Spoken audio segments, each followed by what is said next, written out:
is on stage with TSM's veteran mid laner. Thank you very much, gentlemen. I am joined by Bjergsen, who just won over Dignitas. Also telling me it feels good to be back, also in the winning seat. Feels great to be back there. I have to ask, so 2-2 coming out for TSM in the first 2 weeks. How are you guys feeling about the score?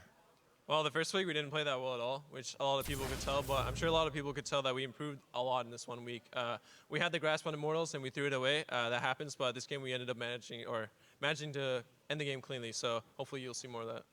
And I want to talk a little bit about the top lane. We saw you guys broke the curse today, no first blood, but Hauntzer's been able to bring out pretty much a different champion every game, now paying Poppy twice, and bring a lot of dynamic and kind of different style to the team. What actually does he bring? What about his play style and his dynamic fits TSM so well? Well, he just brings everything, you know. He brings, whether you want to have a carry, whether you want to have a tank, Haunzer can play all of it, and that really is what makes a world-class player. All right, and final question, Bjergsen. We know coming into this season, there was going to be a little bit change in dynamic to shot calling, push it more to Yellowstar, and a little bit more pressure on him. Do you kind of feel yourself in game wanting to call things out, or is there still a pretty good flow between the two kind of talking heads on the team? I'm definitely still talking a lot. I'm not just having Yellowstar do all of it. It's kind of a group effort. We all have to feed him information. We all have to do our part of the shot calling, and you know, I call for myself. I call for what I need and what I want to do, but Yellowstar does a great job of calling the map, what the team wants to be doing, and what everyone's part of the next player opportunity is. Awesome, Bjergsen, thanks very much. Congratulations on the win, and best of luck in the rest of the season.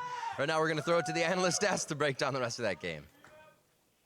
Thank you, Riv. That brings both of our teams here to 2-2. TSM with the victory, though, in this matchup. And I want to start in Champ Select here because I know we have quite a bit to discuss in terms of a pretty successful draft for TSM and maybe a couple faults here and there within the Dignitas draft. Definitely the draft was a huge win for TSM. Obviously, they get to use target bans because they are our first pick. Well, they only did it because you gave it away, Coach. No, I mean, like, they were able to target all the successful things that Dig used last week.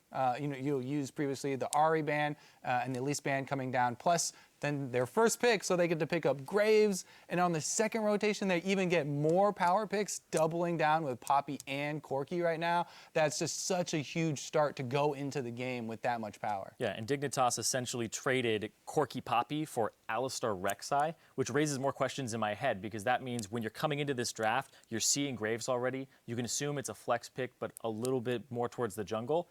You pick up Rek'Sai, even though they're already showing their jungler. So Elise, Graves, and also Kindred is banned as well globally. Right. So that definitely hurts Dignitas. Exactly. They have to feel like they have to pick up this Rek'Sai so soon when they could secure a power pick for themselves. Flex a Corki, pick up Poppy for yourselves. So I think that this is Dignitas showing that their champion pools might come into question in the next few weeks. Yeah, there may be some pressure there because he also said during the video that he doesn't play Lee Sin.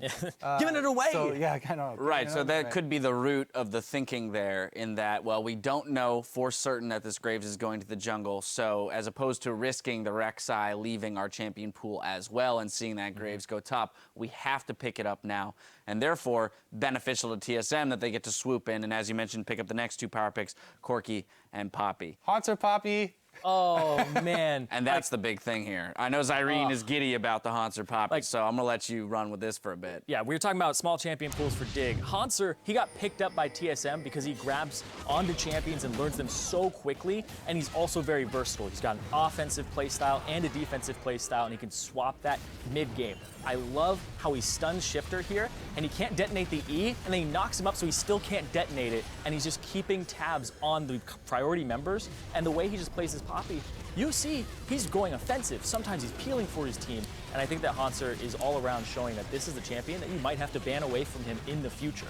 Yeah, he already has all the little timings down for the CC layering on Poppy, so he doesn't leave that window open.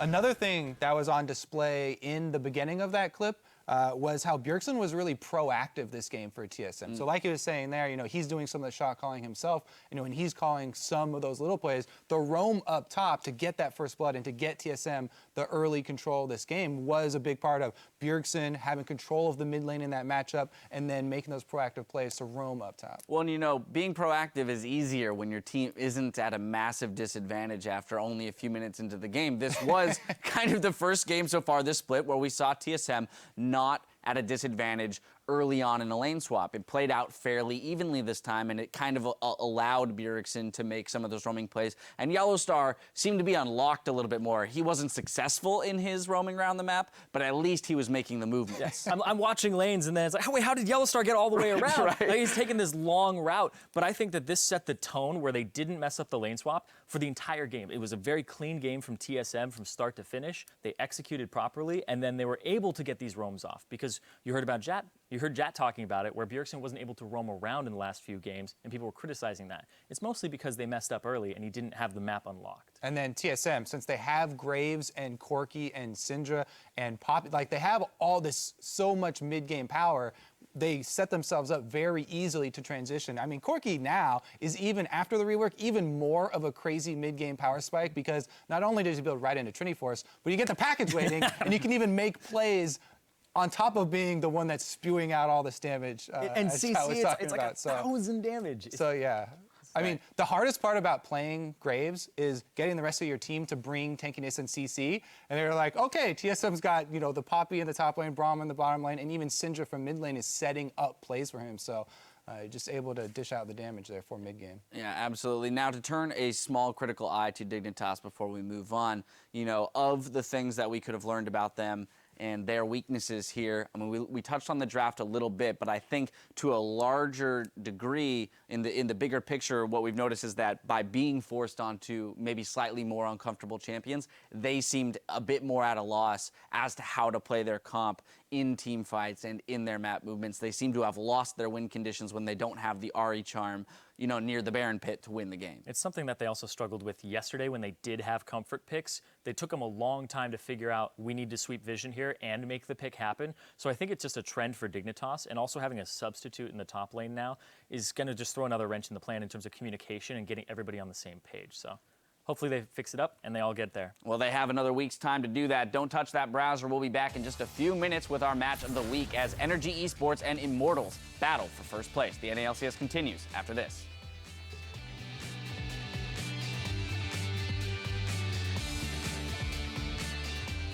Yeah, Easy is the one that dies. Tupac. Tupac. I haven't seen the movie. Wait, what? Okay, Tupac dies. Tupac. Tupac dies. Yeah, it's definitely Tupac. It's definitely Tupac. It's Tupac. It's Tupac. Trust. Then Ignited taking damage from Apollo. Where's the rest of the team? Billy Boss staying alive for now, but Shifter picks up 1 kill. Now some damage comes through from Shifter, but Hanser is there for the knockup. Into the damage, into the execution. Bjergsen. Sorry? Okay, I'm gonna TP. I'm gonna go Lux. Lux flashed in. She flashed in. I have to back. Yeah, we can win this. Lux. That's going to be dangerous for both these guys. Really, Billy Boss now chunked too quickly to do anything. Kirei, the next kill as well. 2-0. Out goes Apollo. TSM. Dignitas 2-2.